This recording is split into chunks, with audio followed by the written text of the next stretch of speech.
Hello, my name is Reverend Bonnie Rose, and I'm your host of today's episode of Our Ventura TV. Today, it's my pleasure to speak with Reverend Judy Pando. Reverend Judy is a chaplain, and she's here to share her thoughts about caring for a dying loved one. So, welcome, Reverend Judy. Thank you, Reverend Bonnie. My pleasure to be here. Absolutely. So, can you start by telling us a little bit about your work? Yes, I am as you said, a hospice chaplain, and I work for Livingston Memorial Visiting Nurses Association, and we provide home health and hospice care for patients in Ventura County. We've been here since 1947, so we've been around for a while. I'd like to start talking about what hospice is, if you don't mind, because a lot of people have misconceptions about hospice. Hospice is not a place. Hospice is a mode of medical care that is that people will get at the end of their life. It is a change from the model of caring to cure a person's disease or diagnosis into more of it's more of a comfort care type of a situation. So we have a medical director, a doctor who oversees everything that we do. We have nurses that go out and tend to the dying or people who are recovering from a situation too, and they provide medical care and medicines and that sort of thing. We have social workers who help with emotional support and other resources that a person might need. And we have chaplains who provide spiritual support because, believe it or not, Medicare realizes that spiritual support is just as important to a person as the medical treatment is. Well, that's wonderful. Thank you so much for clarifying that. So what do you see as the greatest need of somebody who's dying, or the greatest needs in general? Like, if you could In sum it up, what would you say? Well, in general, they need love. Mm. In general, they need presence. They need the presence of their family, their loved ones. They need, they don't really need a lot in the way of, and I'm talking in terms of the spiritual care right now, but they don't need a lot of preaching. They don't need a lot of, sometimes they enjoy scripture, sometimes they enjoy prayer, but most of the time what they enjoy is being listened to. They want to be heard. They want to know that their life was filled with meaning. And that's primarily what I do. I sit with people, I'll hold a hand, I'll listen to their life story. And if they want, I have a sweet patient who I've been seeing for over a year now, and um, she's in distress. She feels she's a burden to her family, and all she wants is, she just wants me to be with her and listen to her. And then she'll cry, and I'll reassure her that, you know, crying is good. Crying is fine. Tears are sacred things. You go ahead and cry if you want to. You do it in front of me, and you don't have to do it in front of your family.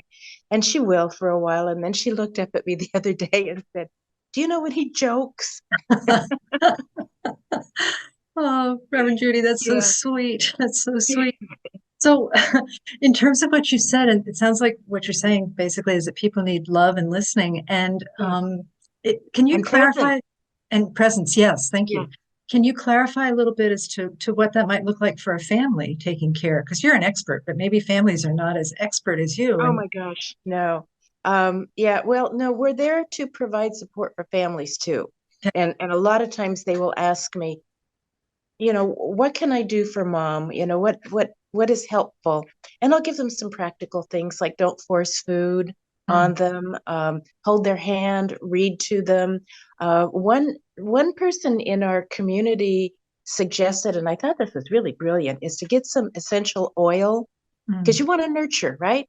Just a little essential oil, and you rub it between your hands, and then you rub their feet. uh, Yeah, and then they feel like yes, they've done something. They've given some nurture in some different way. oh, yes, Yeah, absolutely. Yeah. yeah, And I can imagine that in your line of work that you may run into a caregiver or two that is feeling incredibly stressed and burnt out. And do you address that too in your?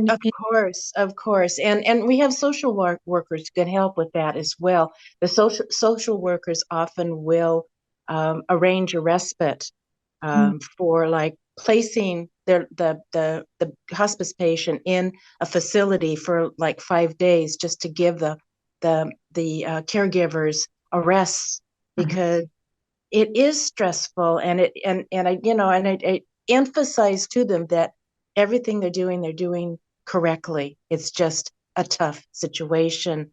And I'll sit here, if you want to go take a nap for the next half hour or take a walk, I'll sit here.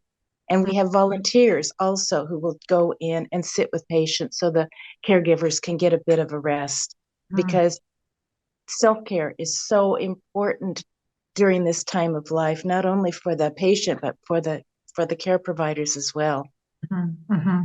And it sounds like part of what you're saying is that if the caregivers take care of themselves and they're in a better place to take care of the Of patient. course, it's the old, on the airplane, put the mask on your face, on yourself first, and then put it on the baby. You need to pay attention to where you are as a caregiver, because it's a hard job. Yes, yes, absolutely. Mm. Well, we have just a little bit more time left, so I wondered, is there anything else that you'd like to tell us about hospice care in just a minute or two? Just a minute or two. Just a minute or two. I have a lot to say about hospice care. One thing that I want to encourage people to do is, if a person is elderly and they're reaching the end of their life, and they do have a diagnosis that is hospice eligible, to get them into hospice sooner rather than later, Okay. because a lot of people think that you go into hospice and then you die. That's not the case. You go into hospice and you get care. You Mm, get care as the caregiver. The patient gets much better care than they've gotten probably in years. And that's what we're there to do, is to provide that support, that comfort, that compassion. I get to do bereavement services also, and I make the condolence calls to people, and oftentimes, and I'm the one that they tell how much they appreciated the hospice team and how kind and caring the person that we all are. And I said, yeah, we can't be in hospice and not be kind and compassionate. good point. As Yes, part of the job description. absolutely. Well, what a beautiful service you provide for our community. And if people would want to know anything more about what you do, how would they get in touch with you? Well, they can call Livingston, and Livingston has my telephone number, and they can always give me refer me to them.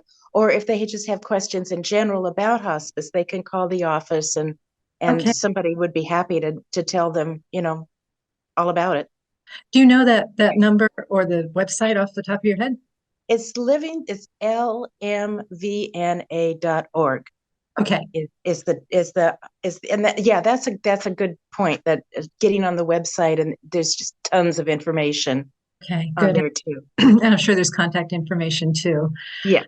Yeah. Well, Reverend Judy, first of all, I want to thank you so much for the service you provide to our community. And thank you also for supporting our viewers at large for telling us all about hospice. I know I learned a lot, and I'm sure others did Thank too. you. Thank you. Thank you It's for my joining. pleasure. My pleasure. Absolutely. Yes. And so we're out of time. So Oh, I'm how about gonna that? I know it We fast. filled the full 9 minutes, huh? That's right, just about. Yeah.